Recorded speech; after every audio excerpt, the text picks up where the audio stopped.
अस्सलाम वालेकुम everyone. Day students, आज की इस वीडियो में हम बात करेंगे फातिमा जनाब वुमेन यूनिवर्सिटी रावलपिंडी के बारे में। फातिमा जनाब वुमेन यूनिवर्सिटी रावलपिंडी ने अपने एडमिशंस फॉल 2023 का नोटिफिकेशन जारी कर दिया है, जिसमें इसके bachelor programs, MS, MPhil, PhD programs और इसके साथ साथ इसके एसोसिएट डिग्री प्रोग्राम्स और डिप्लोमा प्रोग्राम्स में एडमिशंस ओपन हो चुके हैं। इसकी बात करें तो ये गवर्नमेंट सेक्टर की यूनिवर्सिटी है और उसने अपने एडमिशंस का जो नोटिफिकेशन जारी किया है, इसमें स्टूडेंट्स को जो अप्लाई करने की डेट है वो आप जो है वो 8 अगस्त तक इसमें फॉर्म सबमिट करवा सकते हैं।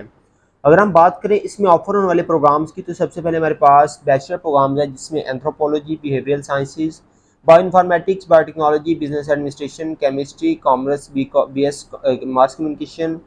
उसके बाद communication and media studies, film production, computer arts, computer science, economics, economics and finance, BEd elementary, BEd early childhood care and education, BS educational leadership and management, electronical engineering, English, environmental science, fine arts design, gender studies, gender and development studies, international relations, Islamic studies, law, mathematics, physics, public administration, public health, sociology, software engineering और उर्दू ज़ुबान अदब। ये इसमें bachelor programmes इसमें offer हो रहे हैं, जो कि 33 प्रोग्राम्स हैं। उसके बाद एसोसिएट डिग्री प्रोग्राम्स हैं, जो कि 2 ईयर की ड्यूरेशन पे हैं। वो है economics, English literature and linguistics. उसके बाद environmental sciences, public administration, Urdu ज़ुबान अदब। उसके बाद इसमें एमएस प्रोग्राम्स हैं। एमएस डिग्री प्रोग्राम्स में anthropology, biotechnology, computer science, communication and media studies, MS in accounting and finance, economics, education, English literature, English linguistics, environmental sciences, chemistry, gender studies, international relations, Islamic studies, mathematics, public management, MS in public policy and management, sociology, Urdu अदब, MS in business administration 1.5 year. ये इसमें total 20 programmes हैं जो कि MS में offer हो रहे हैं। उसके बाद पीएचडी प्रोग्राम्स हैं, जिनमें जो कि 3 साल मिनिमम उनकी ड्यूरेशन है। उनमें psychology, biotechnology, environmental science, chemistry, economics, education, Islamic studies, mathematics और पब्लिक मैनेजमेंट, ये 9 पीएचडी प्रोग्राम्स इसमें ऑफर हो रहे हैं। उसके बाद इसमें डिग्री प्रोग्राम्स में बीएड 1.5 ईयर भी है और कुछ डिप्लोमा प्रोग्राम्स हैं, जिनमें post graduate diploma in higher education, leadership and management, diploma in early childhood education, diploma in graphic design, diploma in textile design, diploma in calligraphy and elimination design. इसमें ये diploma programme सारे इसमें offer हो रहे हैं और तमाम programmes के लिए 2% जो इनकी सीट्स हैं वो रिजर्व्ड हैं, जो कि डिसेबल्ड और स्पेशल पर्सन और माइनॉरिटीज़ के लिए इसकी सीट्स रिजर्व्ड हैं। अगर हम बात करें एलिजिबिलिटी क्राइटेरिया की, तो जो बीएस के प्रोग्राम्स हैं इसके लिए आपकी फर्स्ट डिवीजन यानी कि इंटरमीडिएट में आपके 50% मार्क्स आपके होने चाहिए। और अगर आपने लॉ में अप्लाई करना है तो आपके जो है वो आपका लैट टेस्ट भी पास होना चाहिए। और बाकी प्रोग्राम्स लॉ के लिए आपको 50% मार्क्स चाहिए होंगे, जबकि बाकी प्रोग्राम्स हैं उसके लिए, जैसे कि बीएस कंप्यूटर साइंस है, इसके लिए आपको 60% मार्क्स चाहिए होंगे अगर आपने इसमें अप्लाई करना है तो। उसके बाद नेट 1 अगर आपने दिया हो तो वेल एंड गुड, या फिर यूईटी का टेस्ट दिया हुआ है तो वेल एंड गुड, नस्ट का या ईटीए का, यूएसएड का कोई भी टेस्ट अगर आपने दिया हुआ है तो वो वेल एंड गुड है और ये आपका 33% मार्क्स के साथ आपका जो है वो पास होना चाहिए। बाकी जो है इसका एलएलबी प्रोग्राम्स है, उसमें आपका लैब टेस्ट पास होना चाहिए, जो कि एचईसी कंडक्ट करती है। उसमें आपके 50% मार्क्स आपके होने चाहिए।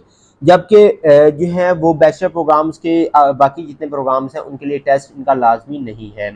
बाकी उन्होंने आगे इनकी फर्दर जो है वो रिक्साइड वगैरह आगे बताई हुई है। और सीट्स की बात करें तो एंथ्रोपोलॉजी की 130 सीट्स हैं, बिहेवियरल साइंस की 200, बायो इन्फॉर्मेटिक्स की 800, बायोटेक्नोलॉजी की 80, उसके बाद बिजनेस एडमिनिस्ट्रेशन की 160, केमिस्ट्री की 100, बीएस कॉमर्स की 160, बीएस कम्युनिकेशन की 160, 60 फिल्म प्रोडक्शन की और 60 कंप्यूटर आर्ट्स की, कंप्यूटर साइंस की 45, इकोनॉमिक्स की 120 और इकोनॉमिक्स एंड फाइनेंस की भी 120, एजुकेशन की तकरीबन तमाम प्रोग्राम्स की 120 हैं, इलेक्ट्रॉनिक इंजीनियरिंग की जो है वो 35, उसके बाद इंग्लिश की जो है वो 160 है, इन्वायरमेंटल साइंस की 120, फाइन आर्ट्स की 120, उसके बाद जेंडर स्टडीज़ की 120 हैं, इंटरनेशनल रिलेशंस की 160, इस्लामिक स्टडीज़ की 160, लॉ की 40, मैथमेटिक्स की 160, फिजिक्स की 80, पब्लिक एडमिनिस्ट्रेशन की 160, public health and allied health science की 120, सोशियोलॉजी की 130, सॉफ्टवेयर इंजीनियरिंग की 70 और उर्दू अज़बज़बान की 130 हैं। ये सीट्स इसमें नंबर ऑफ़ सीट्स हैं।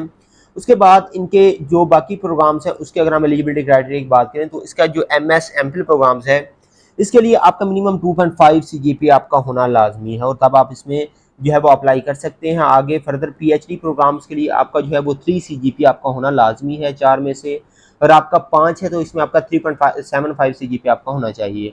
और जो पीएचडी प्रोग्राम्स है इसके लिए आपका 60% गैट आपका पास होना चाहिए, जो कि कोई भी कंडक्ट करती है, या फिर अगर आपने कोई टेस्ट नहीं दिया हुआ किसी भी इंस्टीट्यूशन के अंदर, जैसे कि एटीएस लेती है, यूएसए लेती है, नेट एनटीएस लेती है, तो आपको क्या होगा, आपको यूनिवर्सिटी का डिपार्टमेंटल टेस्ट देना पड़ेगा और आपको 70% मार्क्स आपको लेने लाजमी हैं। बाकी जो इसका एमएस प्रोग्राम्स है इसके लिए भी आपको 50% मार्क्स के साथ आपका गैट टेस्ट पास होना चाहिए, जो कि एनटीएस कंडक्ट करती है। अगर आपने ये टेस्ट नहीं दिया हुआ तो हो सकता है ये अपना डिपार्टमेंटल टेस्ट वगैरह कंडक्ट करेंगे, वो आपको जो है वो पास करना पड़ेगा। तो इसमें अगर हम बात करें इसमें तमाम प्रोग्राम्स की फ़ी स्ट्रक्चर्स की, तो बैचलर की फ़ी पे एक नज़र डाल लेते हैं। तो इसकी जो फ़ी है नॉन रिफंडेबल वो 9,075 रुपया है, जबकि रजिस्ट्रेशन फ़ी तकरीबन 6600 रुपया है। लाइब्रेरी सिक्योरिटी जो है वो 2400 रुपया है। उसके बाद ट्यूशन फ़ी जो है वो 31,000 रुपया अप्रॉक्सीमेट है, और सब टोटल करके और अगर टोटल की बात करें तो फर्स्ट सेमेस्टर में आपको 49,600 रुपया आपको जो है वो फर्स्ट सेमेस्टर में आपको फ़ी देनी पड़ेगी। उसके बाद बाकी प्रोग्राम्स की इनकी फीसिस जो हैं वो यहाँ पे आप देख सकते हैं। एमएस एमफिल प्रोग्राम्स की आर्ट्स वालों को ये दी गई है, और पीएचडी प्रोग्राम से ये दी गई है। तमाम प्रोग्राम्स की फीसिस जो है इनकी वेबसाइट्स के ऊपर अवेलेबल हैं। पीएचडी की में उन्होंने बताई है जो ओवरऑल फर्स्ट सेमेस्टर की फ़ी आपको फर्स्ट सेमेस्टर में देनी पड़ेगी वो 83,000 रुपये तकरीबन बनती है। बाकी उसके बाद ट्यूशन फ़ी तकरीबन है इनकी 47,000 रुपया, तो बाकी इनकी सेकंड सेमेस्टर से इनकी फीसिस वगैरह कम ही होंगी। इसमें अगर हम बात करें जो है वो स्कॉलरशिप्स वगैरह की, तो यूनिवर्सिटी की तरफ से बहुत सारी स्कॉलरशिप्स आती हैं, जिसमें यूएसएड है, पीफ स्कॉलरशिप है, एचईसी नीड बेस्ड स्कॉलरशिप है, यूनिवर्सिटी की नीड बेस्ड स्कॉलरशिप है, दिया स्कॉलरशिप है, पाकिस्तान बैतुल माल स्कॉलरशिप है, सास अंडर ग्रेजुएट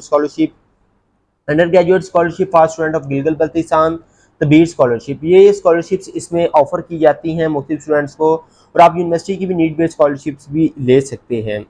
इसमें अब बात आती है अप्लाई की, तो स्टूडेंट्स अप्लाई इसमें कैसे कर सकते हैं। अप्लाई करने के लिए आपको इसका फॉर्म जो है वो जमा करवाना होगा। इसकी फॉर्म की फ़ी जो है वो 1,000 रुपया है। अगर आप एक्स्ट्रा प्रोग्राम में अप्लाई करते हैं तो 100 रुपया एक्स्ट्रा प्रोग्राम का आपको पे करना पड़ेगा। और ये इनका जो फॉर्म होगा ये किसी भी बैंक में आप चले जाएँ, जो कि फर्स्ट वुमेन बैंक लिमिटेड है, ये वुमेन बैंक में आप किसी भी ब्रांच में चले जाएँ, वहाँ से आप इजीली जो है वो ये फॉर्म लेके आप सबमिट करवा सकते हैं, और आपका इसी तरह इसमें अप्लाई हो जाएगा। याद रहे कि ये जो फॉर्म होगा ये आपने 8 अगस्त से पहले 8 अगस्त तक आपने ये जमा करवाना है, तभी आपका इसमें अप्लाई वगैरह हो सकेगा। अगर आप लेट हो जाएंगे तो ऑटोमेटिकली आपको फॉर्म वगैरह नहीं मिलेगा। फर्दर अगर आपकी कोई क्वेरी कोई क्वेश्चन है तो नीचे इनकी ईमेल दी गई है admission@fjwu.edu.pk। इनके जो कॉन्टैक्ट नंबर दिए गए आप सिंपली इनसे कॉन्टैक्ट कर सकते हैं, या फिर आप इनसे यूनिवर्सिटी का विजिट भी कर सकते हैं। फातिमा जिनाब वुमेन यूनिवर्सिटी दी माल रावलपिंडी में ये इनकी लोकेशन है, यहाँ पे आप इसका विजिट वगैरह भी कर सकते हैं।